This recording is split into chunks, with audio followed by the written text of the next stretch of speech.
que nos llevan al mal. Yo hago una pregunta. ¿Y nuestro Señor Jesucristo, Dios con nosotros, Emmanuel, era 100% hombre? Sí, Jesucristo era 100% hombre. Y de hecho, Jesucristo es 100% hombre. Pero surge la pregunta, ¿y si Jesucristo es 100% hombre, con qué naturaleza vino a la tierra? ¿Con la naturaleza de Adán, hecho imagen de Dios, sin ningún tipo de tendencia hacia el pecado? ¿O con la naturaleza de Adán después de haber cometido pecado, con tendencias y propensiones hacia el mal? Dejemos que la Biblia sea la respuesta. Romanos capítulo 8, verso 3. Porque lo que era imposible para la ley, por cuanto era débil por la carne. Ahora, quiero parar un momentico. Fíjense, esto es interesante. Porque lo que era imposible para la ley, ¿qué es imposible para la ley? ¿Sabe? La ley tiene como función mostrarte el pecado.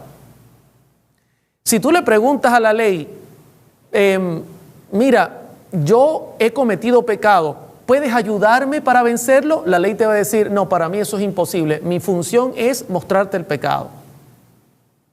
Ahora, en la situación que nosotros estamos, en nuestra debilidad, en nuestra naturaleza humana carnal, es para nosotros imposible por nuestra cuenta guardar y cumplir la ley.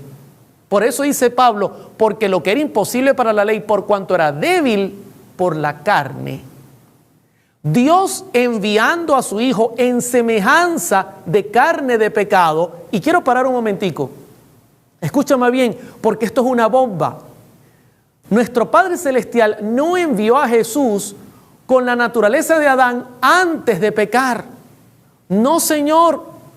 Lo envió con la naturaleza de Adán después del pecado. Y usted puede decir, hermano Oliver, ¿cómo es posible? Recuerde que naturaleza carnal no es pecado. El pecado es una decisión. Usted hereda la naturaleza carnal de sus antepasados, pero usted decide pecar o no. Jesucristo heredó esa naturaleza carnal y vino en semejanza de carne de pecado como nosotros, con la misma carne nuestra, con las mismas tendencias nuestras, heredadas desde Adán en adelante.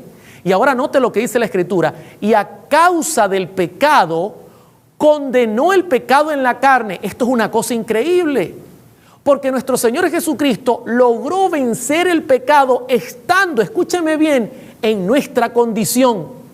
Tremendo. Él no tenía un cuerpo como Adán antes de pecar. Él tenía un cuerpo como el nuestro.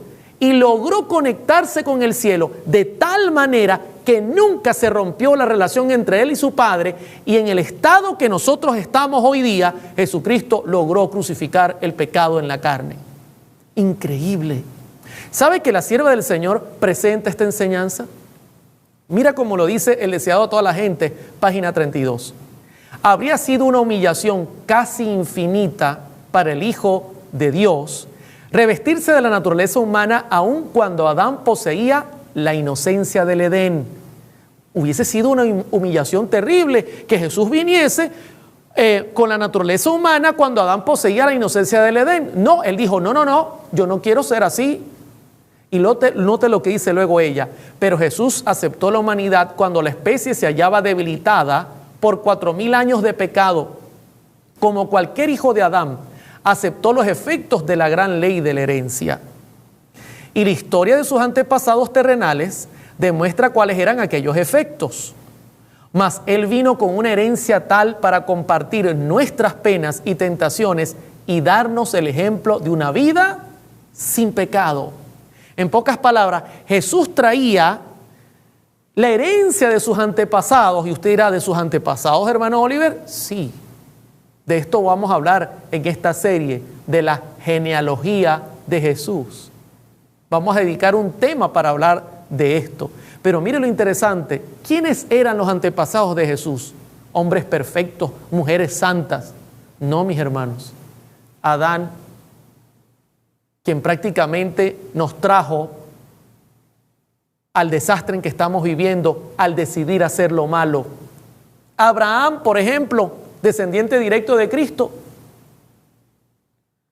quien era mentiroso. ¿Qué decir de Jacob? Su nombre significa suplantador.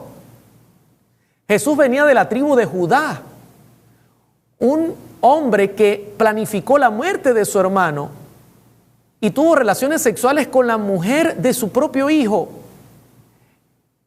Jesús venía de la descendencia de David. David mintió, adulteró, asesinó.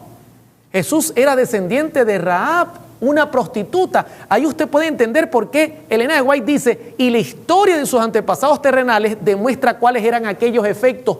Jesús traía en su naturaleza todas estas inclinaciones hacia el mal. Y luego dice, mas Él vino con una herencia tal para compartir nuestras penas. ¿Sabe por qué? Porque yo ahora le digo, Señor, estoy siendo tentado, ¿me puedes ayudar? Y el Señor dice, no te preocupes, Oliver, yo pasé por la misma experiencia que tú pasaste y vencí con el poder que mi Padre me dio. Tremendo, gloria a Dios por eso. Y asimismo nos dio un ejemplo de una vida, como dice ella, sin pecado. Una vida sin pecado, mis hermanos. Ahora, Elena de White no solamente dice que nosotros hemos traído como herencia en nuestra vida las tendencias e inclinaciones pecaminosas de nuestros padres. Mire lo que ella añade en Testimonios para la Iglesia, página 391. Los pecados de los padres serán visitados sobre sus hijos, porque los padres